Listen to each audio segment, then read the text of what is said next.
want to point out that the sun shines down its power to all the world and makes the wind blow strong as it will. I want to hope gentle rains can fall upon the land, so lovely earth can stay lovely still. Hello, ladies and gentlemen. Welcome to the, what is this, Tom? 469 or something like that? 469th, yeah, it is. 469th edition of Energy Week with George Harvey and the astonishing Tom Fennell. In the flesh. In the flesh. He's always in the flesh except when he's not. Good observation. I'm good at that kind of thing. Okay, and what we're looking at is the stuff that I come up with every day at my blog. We're getting the best of the blog. I stole your line, Tom. Yes, you did. It is the best of the blog. Oh, man. Oh, are we predictable? I guess we are. I guess we are. Anyway. Hello. We are starting this show with information, news that comes from Thursday, April 21st. And today, of course, being the 28th, we're doing the 21st through the 27th. So let's see if I can't get this up here. The blog is geoharvey.com. You can go there and look at it if you want. Well, let's pull that picture up here a second. And where is the picture? Which picture? That picture? The picture of the German town. Oh, the picture of the German town. There it is. There it is. Yeah. There it is. And you can look at I will see the German town. A link that's farther down the page, and also a file that you can download to tell you what's there. This is a picture of a German town. It certainly is. And an article from CNN. Well, let's see what it says. Okay. Measure of German inflation just hit its highest level since 1949. Yeah. German annual producer price inflation topped 30% in March. Now that's an annual. That's a lot. Pretty high. The country's federal... It's an annual number, but that's a lot. Yes, it is. The highest I've ever seen was close to 20%. Well, it says something just like that, and you're about to tell us that. In March, the country's Federal Statistics Office said that's the highest level since the agency began collecting data 73 years ago. So they have no information with higher levels than 73 years ago. Not in this. The biggest culprit, energy prices, which rose nearly 84% from the same month last year. Well, natural gas was up almost 150%. Yeah. And why is that? It's because of Russia. Well, a couple of notes here. Sanctions on Russia's coal and oil exports and efforts by the European Union to slash consumption of its natural gas have pushed up energy prices even further. Yes. And they say that one of the first signs of the impact Russia's invasion of Ukraine is having on the German economy. Yes. So it is having an impact, even though they're saying it isn't. Yeah. Well, I mean, what I'm seeing in general is that they admit that that's what this is all about. Mm-hmm. And actually, Russian soldiers are getting a little sick. From being in the Red Forest? Yeah. The Russian soldiers have been very badly let down by Vladimir Putin. I think so. Yeah, really badly. It really looks like the Russians. It really doesn't look like he knows what he's doing. I don't think he has the faintest idea what he's doing. He's a bully, and he doesn't know how to do anything except by bullying people. Yeah. That's my opinion. And anyway, do you have more on that, or should we? No, we don't. We got another picture coming up of a Boyd. A Boyd? A Boyd. Let's see if I can get him up. Now, if I push that, spring is sprung, up here. The grass is riz. I wonder where the Boydies is. The Boyd is on the wing, but that's ridiculous. That's absurd. Everyone knows the wing is on the Boyd. That's absurd, I'm sure. It sure is. We got an interesting looking Boyd there. Yeah, walking on lily pads. Well, that's a jacana. It's not a hakana, it's a jacana. Yeah. Jacana. And it says that many protected areas do not benefit wildlife. This was interesting. The largest ever study of protected areas, places set aside ostensibly for nature, has revealed that most do not actively benefit wildlife.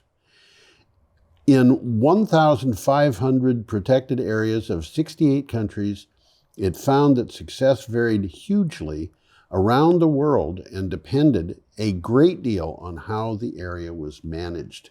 Interesting. Isn't it? That's what it says here. There's a million species of plants and animals are now under threat. The UN is telling us that. Okay, and this is interesting. These jacanas are also known as Jesus birds. Oh, because they walk on water. Because they walk on water. Okay. And they're shorebirds with long toes. I'm going to put the picture back there. Yeah, it's walking on lily pads. And yeah, they don't actually walk on the water. They walk on the lily pads. The lily pads. They don't walk on lily pads all the time. They must go other places. Well, that's where their food is, you know. So, yeah. And they habitat. Do you know where they live? I didn't see. I mean, what all part over of the world. Really? Yeah, yeah. Okay.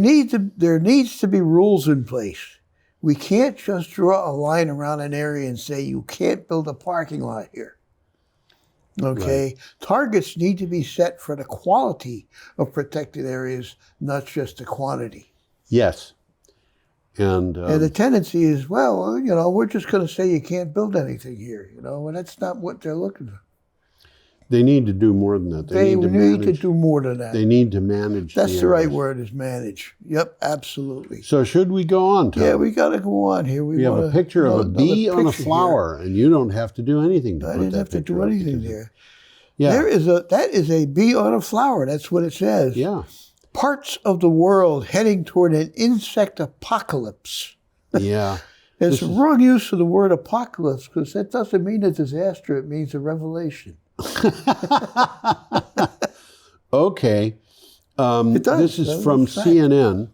Well, people use it that way. They use it that way. A study published in the journal Nature shows a clear and alarming link between the climate crisis and high-intensity agriculture, and it showed that insect abundance has already dropped by nearly 50% in places where the impacts are particularly high.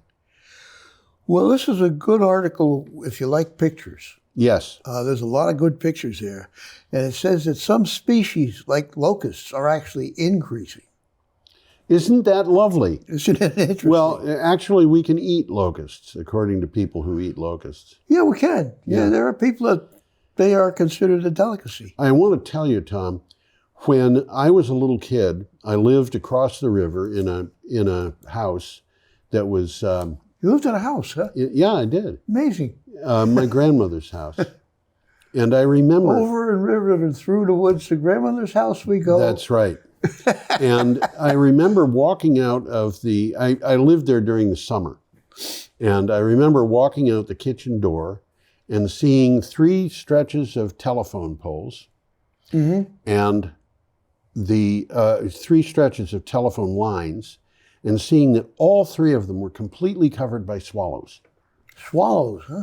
They were after mosquitoes. And in that part of this country at that time, and this was true through my entire childhood, I was there. There was a lot of number mosquitoes. you could not walk outside without having 3 or 4 or 5 of them buzzing around. Wow. I was just thinking about in Brattleboro. There used to be a lot of birds in Brattleboro. There aren't anymore. Yeah. Well, what happened was my kids lived in that same house. Yeah. I was living there and they were there when, 20 years later or something. And I remember my daughter coming in the door and saying, "Daddy, you got to see all the birds." So I went out, and the first stretch of line was empty. The second one was half full. The third one was empty. There were a lot of birds, but there was about 1/6 of what was there when I was a kid. The mosquito population had crashed. It was just about that time that we started getting our first ticks. Interesting. When I left that house in 2004, there were no swallows left. There were not very many mosquitoes. There were precious few of them, but there were ticks. And when my kids were young, we had dog ticks, but with the kids grown up, now we've got deer ticks and Lyme disease. Lyme disease had never been diagnosed in Vermont before 1995. Is that so? This is all climate change, I think. Sounds to me like it. Well, I remember when I first moved into the apartment house that I live in downtown, the pigeons used to line the roof. Yes. You don't see them anymore. Yes. I mean, there's still pigeons around town, but not in that like quantity. That. Yeah, not like that. I mean, I remember seeing all the pigeons were facing in one direction except for one. And it seemed like it was in the Army, and he was the sergeant. Yeah. I've heard funny stories about birds. We should keep going. Let's see here. I got a whole bunch of things to say here, but I'm not going to say them. Okay. We have a picture of Honolulu. That's what it is. It's Honolulu. Friday, let's get that April picture 22nd. My parents lived in Honolulu before I was born, but my mother had to leave because of the mean people. Oh? Yeah. Japanese bombed the place. Oh, they did, yeah. Yes, that's right. Well, Honolulu is leading the way for solar power. And this article says, here's how the other U.S. cities rank. Right. 9 U.S. cities have been have combined solar capacity that is greater than the entire country had just 10 years ago. The times they are changing. They are indeed. Environment America and research firm Frontier Group found that 15 of 65 cities surveyed reported a 10-fold increase in their solar capacity between 2014 and 2022. We got a couple of interesting things to mention on this one. I'll read them. Okay. The United States has more than 120 gigawatts. What am I going to say next? I don't know. Gigawatts or bigawatts? Oh, I should have known that. Of solar energy capacity already installed. Right. 120 gigawatts. Now that's a lot. That's a fair amount. 10 U.S. cities have more than 200 watts of solar capacity per person. Honolulu has 1,133 watts per person. Which is almost enough to live on. It's followed by Vegas and San Diego. Number 7 on the list is right here in Burlington with 220 watts per person. Burlington, Vermont. Yep. How impressive. When the groups published their reports in 2014, only 8 cities had at least 50 watts of solar panel per person installed. Yeah, I believe so it's moving along. Okay. We have a picture of a gigafactory, and they're celebrating. Well, let's move along here so I can see what... Oh, here we go. Let's see the celebration there. Yes, there you go. That is a gigafactory. If you look carefully, you can see it. I mean, it's right there. It's a big factory. It says Cyber Rodeo right on the side. Cyber Rodeo. That's Is right. that what it says? Yeah. That's a big factory. That's half the size of downtown Brattleboro. I think you're wrong. I think it's bigger than downtown Brattleboro.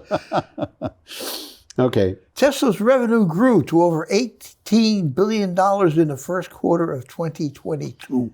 Tesla reported its earnings for the first quarter of 2022 and beat the expectations of certain analysts. There are always people who are selling short Tesla, as a matter of fact. Tesla's automotive revenue reached $16.86 billion, up 87% from first quarter last year. That's alarming growth. Well, they are increasing their manufacturing capacity. Oh, of course. Every time you turn around, they open a new factory. That's right. Tesla also said its growth was impacted by the growth of vehicle deliveries and other factors. One factor that impacted its growth was the fact that everybody in the auto industry is having trouble getting chips. Somehow, Elon Musk has figured out how to get around that. He's getting around it because he's getting his chips. I mean... I don't know if he's making his chips. Maybe he is. I think he is. Yeah. I think he opened up a factory just to make chips. I wouldn't be surprised. I think you might be right. Okay, more on that? Let's move along here. This is an interesting picture to me. Yeah, I'll tell you why it is. It's an interesting picture to me, too. Go ahead. Well, that picture is 59th Street. It's the edge of Central Park. Yep. And that pond there is literally called the pond. And look, what happened? I don't know. I just kicked something. The building on the very left is the, I want to call it the Essex House. It's not the Essex House. That's the Plaza. Okay. And that's the nicest hotel in New York City right now. That's a 5-star. Okay. That's a beautiful Good place. enough. Next to that is the building of interest to me. That's the Park Lane Hotel. Okay. And my father was the manager of that. Oh, really? Yeah. How about that? And I don't know what the other building is. It's an apartment house. Uh-huh. And you can bet the apartments are expensive because it's got a nice look. Well, I have a brother who lived not very far from there. He was on 57th Street. He was the only person I have ever heard of who lived in New York City on Manhattan Island and had a lawnmower. How did that happen? It was a pusher mower, and he used it to mow an area that was about 3 or 4 times the size of this table. I was just going to say, it was. But it was there. Okay, we have to keep going. Well, Tom. it's interesting because Leona Helmsley, the Queen of Mean, lives there. Oh. She lives in the Park Lane. Okay. This is from WKZO.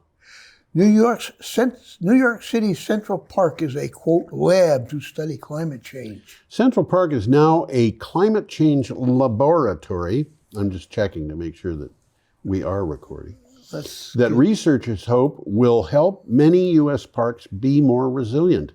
The Central Park Climate Lab team wants to use data from satellites and the ground to study seasonal patterns and how plant and animal life responds to shifting weather. Well, it's a good thing for them to do. Yeah. And this lab is going to determine how much carbon the park sequesters. Yeah.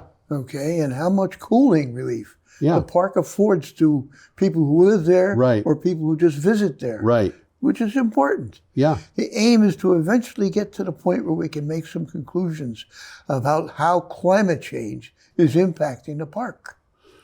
Yes. Okay. By the way, the park was created in 1858. Yes. Let's move on to Saturday, April 23. Okay, this actually is an Oklahoma wind turbine. I looked this up. This is from CNN. What do you have for And that's title? what it says, Oklahoma wind turbine. Yep. Wind energy is booming in deep red Republican states. Yeah, wind energy is thriving in America's heartland on the vast plains of Oklahoma, Texas, and Nebraska. Isn't that ironic? Isn't it? Long an area devoted to oil and gas, western Oklahoma is now home to one of the world's largest wind farms. As the turbine turns, one mayor said, you can hear, quote, the sound of money, end quote. There's a lot of pictures in this article, too. Yes. Nice pictures. Nice pictures. Well, driving west from Oklahoma City to Weatherford, it's right in the heart of the state. Wind turbines dominate the landscape. Yes. I've been hearing that for years. The Traverse Wind Farm is made up of 356 turbines. Yes. That's a lot. It's a lot, but it's only about half of the number of turbines in the Roscoe Wind Farm. And I've talked to people about how they live how they like living in a wind farm. You've mentioned that on the show. I have. It doesn't seem to bother them much. It doesn't bother them at all. They like it. I said to this woman, how does it feel to live in a wind farm? She said, oh, I never thought about the fact that we live in a wind farm. I suppose we do. Well, we like it. From the article, much of the country's current wind capacity is on land. Yes, almost all of it. President Biden is focusing on building off the coasts. Yes, well. With a goal of getting 30 gigawatts of offshore wind energy online. Gigawatts. Gigawatts, bigawatts. Gigawatts is bigawatts. Oh, man. By the end of the decade. Are we ever going to let go of that one? I don't think so. Okay. Should we go on? I think we should. We got a nice picture here coming up. This is the Murray D. Lincoln Campus Center. So this is right nearby here. Right near what? Right nearby here. It's not very far down the road. This is in western Mass. It's farther than I've gone in the last 10 years, but you know. Directly south of Brattleboro. Yeah. Okay, this is from UMass Amherst. UMass Amherst launches an ambitious goal to power its flagship campus with renewable energy by 2032, which is coming up quick, guys. Yeah. The University of Massachusetts Amherst has unveiled UMass Carbon Zero, a program to limit the dangers of climate change and power the university's 1,500-acre flagship campus with 100% renewable energy by about 2032. I didn't realize that campus was that big. That's 2.5 miles on a square. Yeah. That's a big campus. It's a big campus. That's right. But it's hard to kind of grasp where all of this is because you don't see it. You don't see it. That's right. Well, there are 300 buildings on that campus. Oh man, I didn't know that. Comprising 13 million square feet. Okay? Man. They're responsible. This campus, are responsible for approximately 20% of overall greenhouse gas emissions of the state of Massachusetts public facilities. Wow. This is Well, it's state of Massachusetts public facilities. all over the state. All over the state, but it's public facilities. Just the public facilities. Yeah. Okay, should we go on? I think we should. We got an interesting picture here. Yeah, this is If I kind can't of an get this interesting picture. It's a little weird. This article came from Clean Technica, and the picture... Well, it's a picture of long-duration energy storage. That's what it is. You'll have to is. explain what that is as Yes. we talk. Yeah. Got a title? This is this is what it says. Instant long-duration energy storage. Just add CO2. Right. Carbon dioxide is getting a bad rap these days, but even a molecule that contributes to global warming can help in a climate crisis. A case in point is long-duration energy storage, which is the key to shoehorning more wind and solar energy into the grid more quickly. And what they're doing is they're storing energy in the form of carbon dioxide. Well, it's interesting because this is not a chemical solution. It's a physical solution. Yeah. They're compressing the carbon dioxide till it liquefies. Which does not take a lot of compression. No, it doesn't. And they're storing it. And they're storing it in tanks just like that. Yep.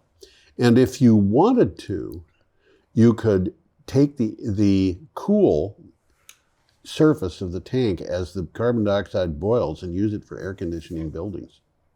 I guess you could. Okay, we're up to Sunday, April 24th. Well, I had something I wanted to say about this. Well, do, please. CO2 is the perfect fluid to store energy cost effectively in a closed thermodynamic process, as it is one of the very few gases that can be condensed and stored as a liquid under pretty close to normal temperature. Ambient temperature. Normal temperature. You can keep it in if you have a CO2 fire extinguisher, it's got liquid CO2 in it. Yeah, that's what's in it. Yeah. And when you use it, the whole thing will turn white because the boiling CO2 makes it really cold in there. But so you're getting snow. You're getting snow. But the thing about CO2 is, I think it only takes about 6 atmospheres. It doesn't tell us how much, but it doesn't take as much. Yeah. And they're compressing the CO2. Yep. They're putting it under pressure. Yep. And then when they need it, they're letting it out and running a turbine. Running a turbine. And then they capture it.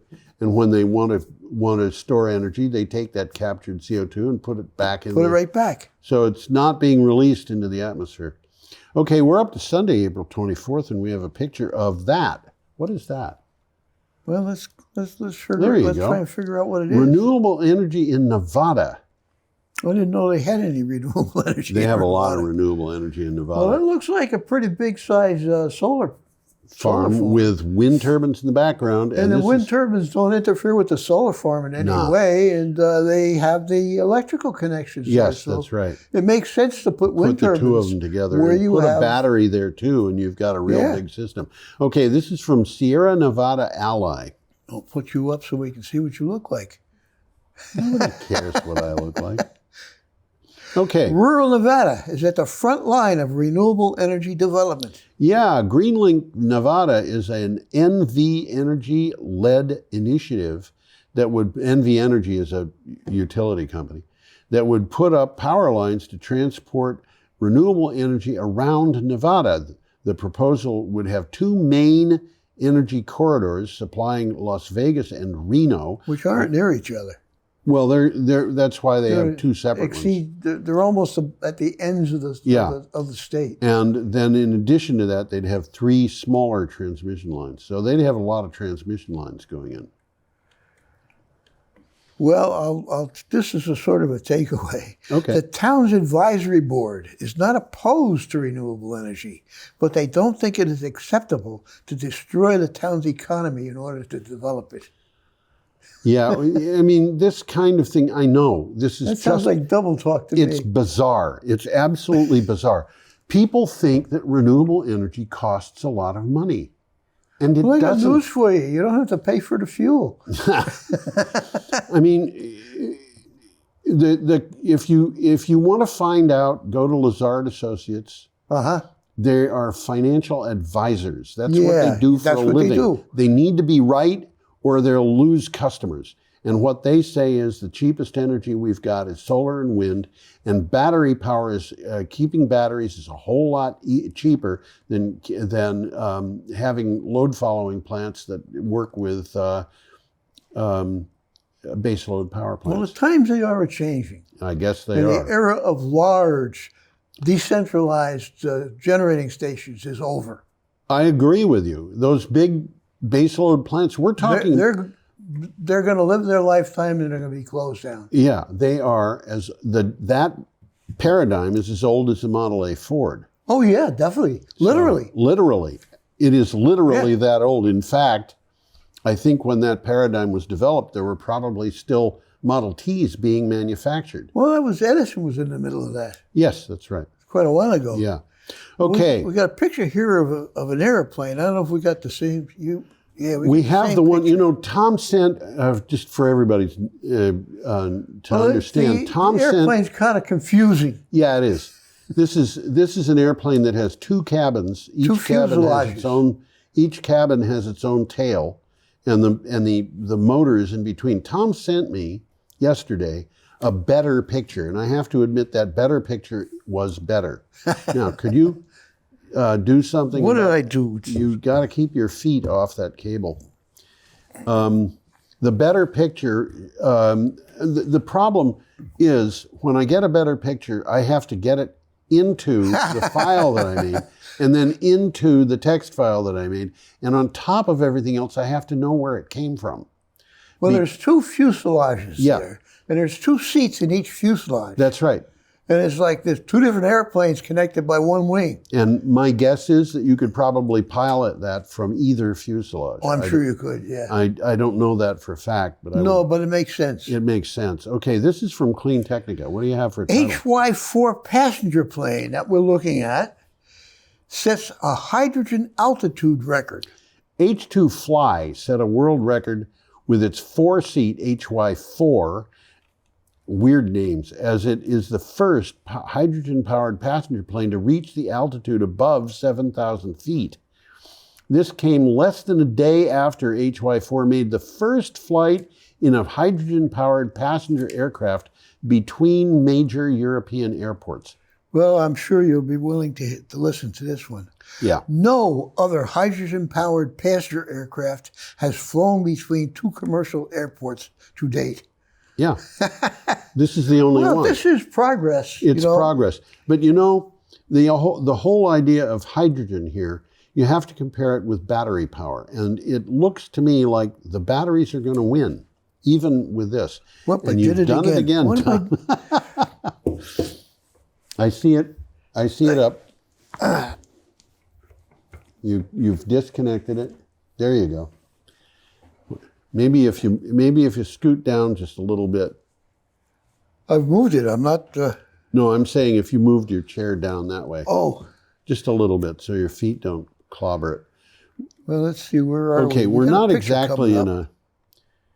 We got a picture coming up. We do. Let's bring it up so we can see it. That's a solar power plant in China. It's a big one. Yes, I think it is. I don't read Chinese, so I have no idea what the name of the person or entity is that put this up.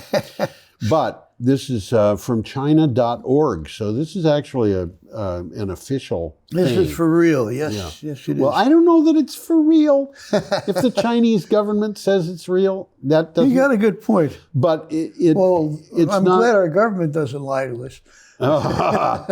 Yeah, well, right. I could go for ages about. Well, let's talk about what it says. Yes, let's do that. China's renewable energy capacity expands in the first quarter. As though it wouldn't.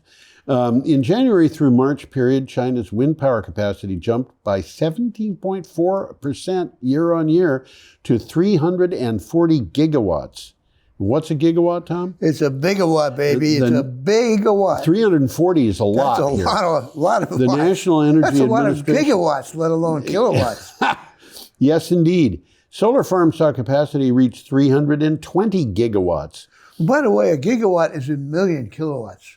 It's a million kilowatts. It's a billion watts. A billion watts. It's a trillion watts. What? A trillion watts. It's a trillion watts. It's a million. It's a gigawatt. Million, billion, trillion, Quadrillion. quadrillion. I think it's a gigawatt is a billion watts. 1,000 gigawatts is a It's a trillion. thousand kilowatts. 1,000 kilowatts is a megawatt. Yeah. That's right. Okay. It's a trillion. No, not a trillion. Billion. I'll Oh, bet you. no. A gigawatt is a trillion. Giga is billion. Tera is trillion. Tera is to the fourth. No. Million, billion, trillion. I think you're reading this the way that a European would. Really, the I know they do it differently. They do it differently. With an increase of 22.9% in the solar by the end of March, the country had installed power generation capacity to hit about 2,400 gigawatts. Yes, and that's 2.4 billion kilowatts. That's not me talking. That came from the article. Billion kilowatts. 2.4 billion kilowatts is 2,400 gigawatts. It is. Yes, that's right. You're right. It came from the article. That's right. China is moving ahead in renewable energy development to improve its energy structure. Yep. It aims to increase the share of non-fossil energy to around 25% by 2030. Right. Well, it makes sense. And by the way, for anybody who's watching, Tom and I, neither one of us ever gets confused.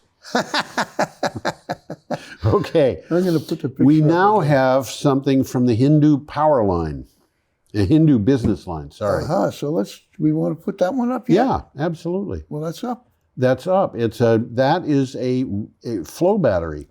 It's a flow battery. It's interesting because they show the flow batteries requiring tanks. And they don't. They could be ponds. They could be anything. That's a good point, Tom. It really is. They could be swimming pools. Right in the middle. That's where it's all happening. That's where the electricity is being made. Okay, or used. So what do you got for a title on this thing? Can flow batteries support India's renewable energy pivot? Good question. No, I bet you can't read this guy's name. Well, you mean Kothandaram? I can't pronounce it. Ramanujam? Kothandaram Ramanujam. It's impronounceable. I didn't say that. Forget it. He's from IIT Madras. That's right. IIT is the Illinois Institute of Technology. I don't think that's in Madras. Well, they got a branch in Madras. They do. You're kidding. Yeah. Okay. He has developed a flow battery based on lead. Which is good. Lead is cheap. Lead's cheap. Ramanujam tells Quantum that the battery has been found to work well and is market ready. It has an advantage of having source materials that are very inexpensive and available in India. Well, that's important. That really is very important. Well, in a flow battery, energy is stored in two separate, they use the word tanks. I would put the word reservoir. Yeah, you've got it up there. I got it up there. Yeah. Which can store power for long durations. Those tanks or reservoirs, as I said, they could be ponds. They could also be tanks that store power for years. For years. Yeah. Well, that's the gist of this article. Yeah. And When you charge, electrons move to the electron-rich side. Yeah. That's the blue side. Yeah. And when you discharge. when you discharge, they move back to the pink side. Now, is that a comment on American political structures? I want to point out that in the past, these batteries used... They used lithium. No, well, they used... a lot of them used vanadium. Okay. Vanadium is very expensive. And so lithium. Yes, so is vanadium lithium. is more expensive. Yeah, and they had getting the thing to use lead, and apparently this lead doesn't cause the kinds of problems that they have in lead acid batteries. This is an entirely different. Well, it's not liquid lead. It's a lead compound. Yeah. Like lead oxide, lead peroxide. I don't know what it is. I don't know what it is. It's a lead compound rather than a lithium compound. Right. So our next one. Because lead doesn't flow very well. It depends, I used to. Depends on how hot you get it. I used to work with liquid lead all the time. Okay. Yeah. Then it flows. That's why I'm a little. Is that what happened? Let's Okay. look at a thunderstorm here. Yeah, this is actually a microburst, and I found this. One step short of a tornado. Well, it goes in the opposite direction. Does it? Yeah. This is the tornado. The air is going up, but in a microburst, what's happened is you've got very cold air that's aloft, and it just crashes down and So produces. that's what's happening right there. That's what's happening in that picture. Why don't you put the picture back up? I shall. It looks like a funny kind of tornado, but it's not. That air is going down, and then it blows out. I saw a picture that was drawn by Leonardo da Vinci, the famous Polish. Leonardo da Vinci. I know better. And he actually drew a picture of a microburst and the damage that it was doing. Did you know who Alexander Graham Belinsky was? No. The first telephone pole. Oh my gosh. I think both of us should be. You ought to quit. Yeah, well, this article quit. is good. There's an important 7-minute video in it, and it's worth looking at. It really is. Why don't you read the title? Video. That's what we're talking about. It sure is. 7 TV meteorologists discuss their coverage of climate change and weather. Yeah. And it's interesting. This was an interesting article. Time was, and it wasn't all that long ago. You might have had trouble rounding up a half dozen broadcast meteorologists to speak openly about how they address climate change as part of their weather broadcasting. That time is changing. TV meteorologists are starting to talk about climate change. It was like they were prevented from doing that for a long, long time. I think they were. Oh, yeah, absolutely. And it was partly because if they talked about climate change, and you can get this from these people, if they said climate change, all of a sudden the management would get a whole bunch of people complaining. Yeah. And what the management found out was that was not a big percentage of the people who watched. So if they lost that percentage, they would pick up a percentage of viewers that was bigger because people wanted to know. Well, across the U.S., TV meteorologists increasingly are seeing the need to address the warming climate. Yeah. As they explain extreme weather events affecting their viewers and audiences. Absolutely. They're seeing it. Yeah. They're seeing it. Okay. Just as the weather each meteorologist covers varies from place to place and time to time. Yeah. So do their individual experiences addressing climate change. Right. Change in their weather forecast. Yes. And it was Bob Dylan put it succinctly.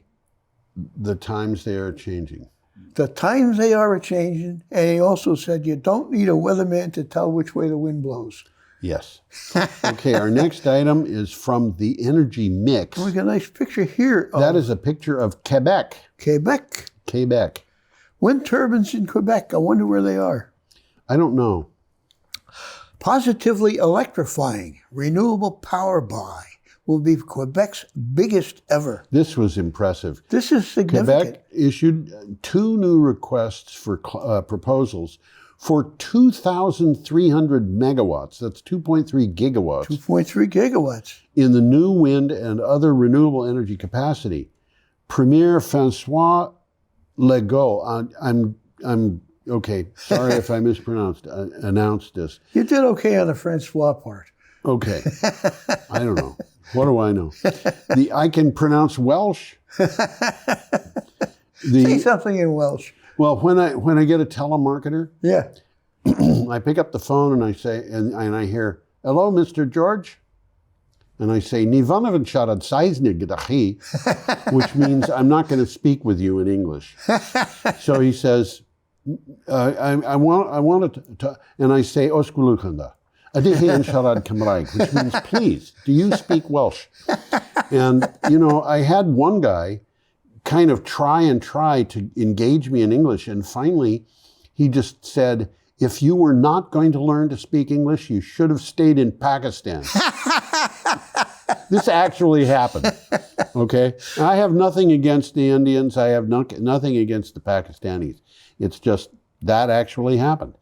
The RFPs are on top of 3 wind farm contracts already totaling 1,200 megawatts that were announced last week. Well, the grand total is 3.5 gigawatts. That's a fair amount of. They're gigawatts, baby. Yeah, they are.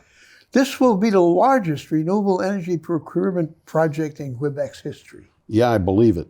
We are up to Tuesday, April 26th, and we have a picture of pollution. I'm just reading some of my notes here. Oh, okay. Hydro-Quebec projects it will need an additional 20 terawatt hours of energy by 2029 to meet its customer demands. Yeah, well, I'm not surprised. And it says here a terawatt is 1 million kilowatts. It's a lot. It's a lot. Yeah. Okay. What have you... This is the one thing they just said. The Hydro-Quebec has recently announced that the age of large power project has come to an end. Well, they've used up the spaces that they can put these things. Well, they got a lot of land up there. They've got a lot of land, but it's got to be land that has rivers that can be dammed. Yeah, and that's what's happening. They're running out of rivers. They're running out of rivers to dam. Okay, our next item is from Clean Technica. And we got a picture We have a here. picture of pollution. And what do you have for title? Big Oil. PBS Frontline series on an industry that lies to get what it wants. Lies? Wow. Really? A PBS Frontline 3-part series goes into how Big Oil, led by ExxonMobil, used its money and influence to thwart attempts by federal and state officials to reduce climate emissions.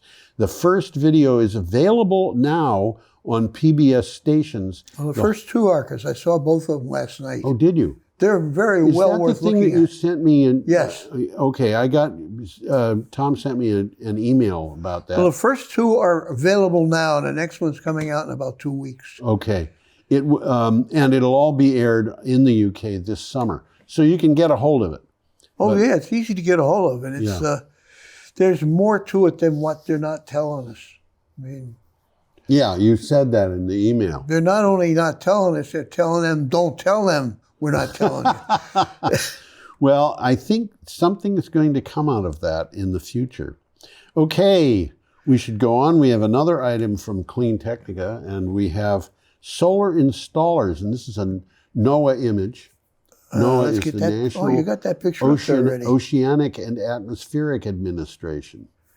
The demand for green skills is growing globally. We've mentioned that before. Oh, this keeps going on. It's almost like gigawatts and stuff like that. Gigawatts. Just keep, Climate change, global warming, greenhouse gas emissions, economic instability, health, safety, waste, and energy in buildings are all changing environmental factors that point at a need for green jobs and skills. Green investments are most effective where there are workers with green skills. Well, just to explain, green skills are an extension of existing generic skills. Yes. Okay, but they're much more as they focus on efforts to minimize environmental degradation and save energy. Yeah, one of the things that I've seen a lot as I write for Green Energy Times is is, you know, I've interviewed contractors and architects and so forth. And there's a theme that they have. And one of the things that they say is, we need a lot of carpenters. Huh? We need a lot of carpenters. This is in Vermont. We need a lot of carpenters. Okay. But Why? you can't become a carpenter of the type they need just because you can swing a hammer. The carpenters they need are carpenters with an education. And this is where things are going. You can't build your grandfather's house and expect it to be current in terms of its design. It will cost scads of money to heat. Uh-huh. Where today, the carpenters are going to be able to look and they're going to say, that across there, that needs to be taped because of air intrusions. I'm serious. Well, the first house, the only house I bought in Vermont that I lived in for 20 years, didn't have any insulation at all. None. Well, the house that I lived in Winchester didn't have any insulation when I was a kid. Okay. My father put the insulation in, but, you know, and that made a huge difference. Well, from the article, it says, from natural resources to energy sources to supply chains, businesses must adapt or be left behind. Right. Okay, the time is now for business leaders to invest in upskilling current and future green talent. Right. So that the global workforce can do its part Right. to learn individual green skills. Yeah. We've got to Just get what on. you were saying. Yeah, we've got to get on, Tom, because we're getting We're getting slow a here, little huh? bit slow. Yeah, our next item is also from Clean Technica. Bright Drop Zevo 600 sets a Guinness World Record for electric delivery. Oh. And by the way, it's not I don't know if it's a Zevo or a Zoev because they use both words. I don't know. I'm confused. They're confused. The world record for distance in an electric delivery van, this is the different distance the van would drive, went on, that it would drive on a single charge, went to Bright Drop's Zoe, is what this Zoev. says. Yeah, I just don't know what Zoev. Is it a Zevo or is it a Zoev? I don't know. They don't know. They don't know. The record is 258.85 miles, and it was set by Stephen Marlin, a climate solutions account executive for Bright Drop, which is a division of GM. And one of the things that's interesting is this picture. The author says, why are we buying gasoline-powered delivery vehicles for the post office when you could just scale these things down very slightly and you'd have postal vehicles and it would work along all day, you know? You could. And they wouldn't cost any more. Well, these vans are here. They're ready to work, and that's the end of it. I guess. The electric delivery van era has arrived. It has. And you aren't part of it. If you aren't part of it, the cost of doing business will be higher. Yeah. Okay? That's the triple net rock solid bottom line. Yes, absolutely. We are up to Wednesday, April 27th. All of a sudden. We have Polish wind turbines here. These are, according to the stuff that was there, actual, it says they're Polish wind turbines. Polish wind turbines. Nice trees. Yeah, they're Polish trees, I think. Yeah, nice trees. This is from the BBC. Ukraine war. Poland says it will manage without Russian gas. Yeah, last month, Russian President Vladimir Putin ordered unfriendly countries to pay for gas in rubles, which, by the way, violates the contract they've got because the contract says they pay in euros. Poland's deputy foreign minister says Warsaw can cope without Gazprom's gas. It has, quote, options to get gas from other partners, end quote, according to a deputy foreign minister. Now, what's happened is the Polish are giving a little bit too much support to the Ukrainians in this war for the liking of the Russians. So they said, you're not being friendly to us, so we're going to make you pay in rubles. And the Poles... Which means you got to put your money into their banks to change, but it costs you more money to do that. And so what they're saying is we don't have to pay you in rubles because contract says euros. Says euros. So if right? you're not going to deliver the gas, we're not going to pay at all. And again, it's Vladimir Putin who's upset because of his income being reducing his income more. Well, supplies from Russia account for about 40% of the EU's natural gas. So this is very important.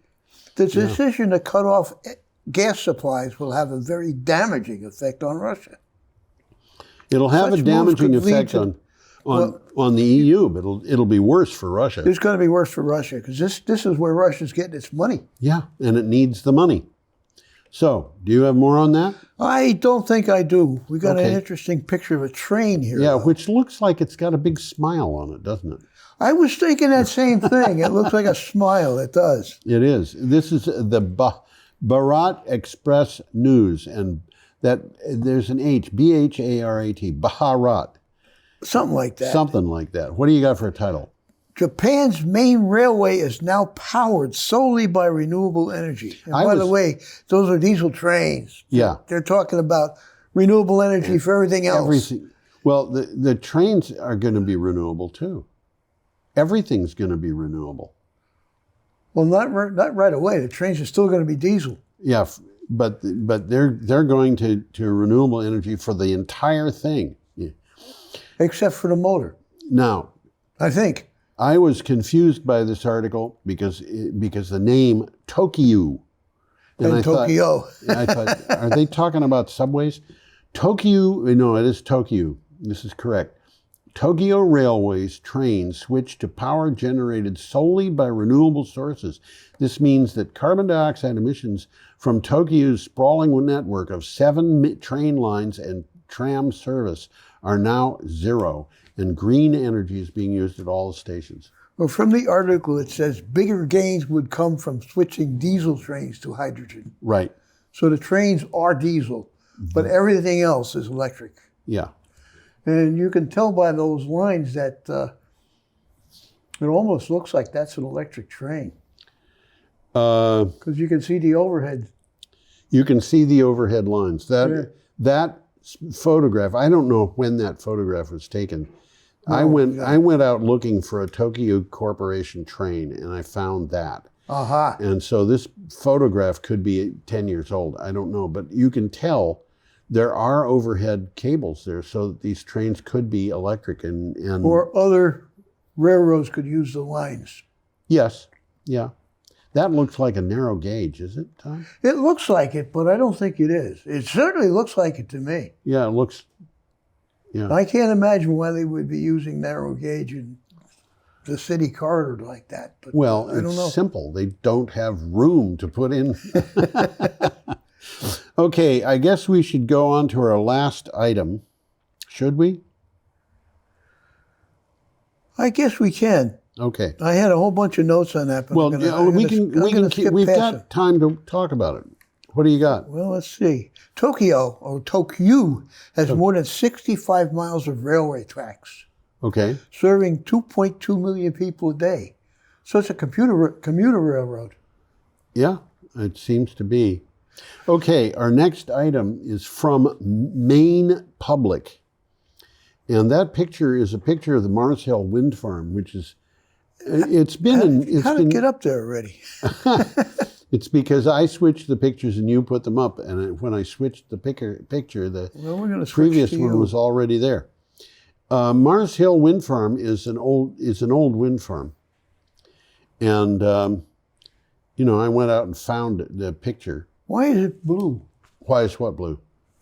It's not blue on this computer. Oh, I don't know. Well, new law could boost labor union presence in Maine renewable energy projects. As Maine expands... This is interesting. What? This is interesting. Yes. As Maine expands its investments in renewable energy, organized labor is winning policy victories aimed to boost union workers' presence in the green economy. A new law will require developers to pay prevailing wage on many renewable energy projects. Well, this is interesting because it's talking about unions and non-unions and different wage structures and stuff like that. Well, last year, lawmakers in Maine passed a law requiring the inclusion of union workers in the construction of a ratepayer-financed wind farm. Okay. So the people are paying for the wind farm, and the state is saying, you've got to hire union workers. Yeah, Who get paid more money. Yeah.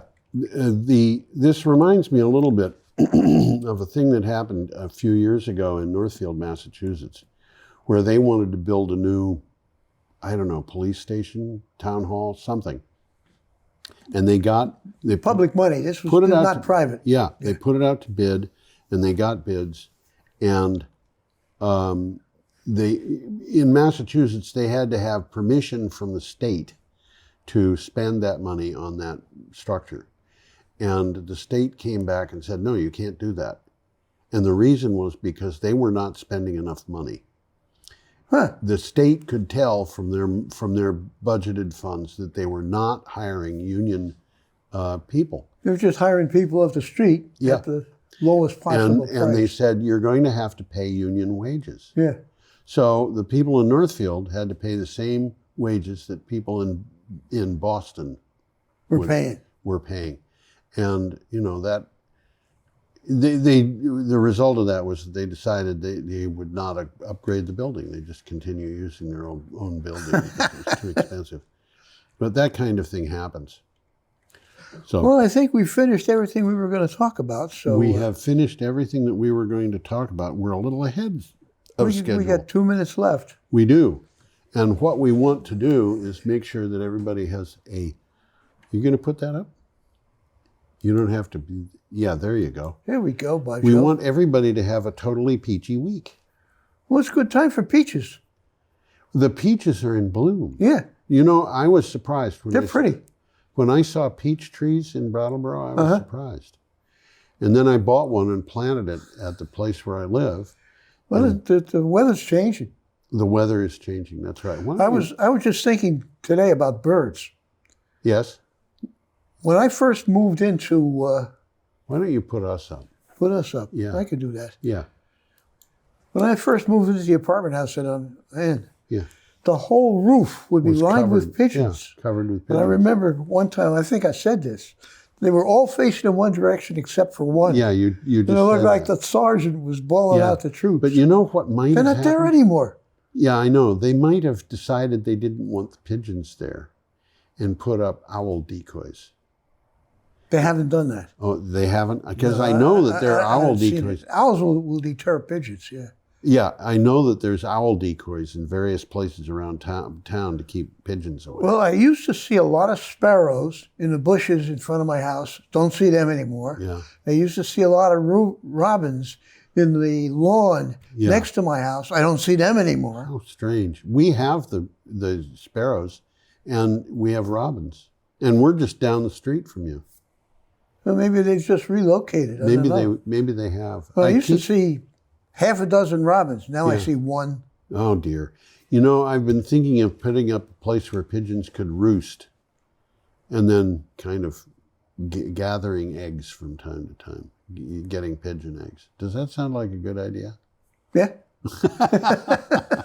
Okay. Pigeon eggs are small, though. They are small, and it would be fun to put up to get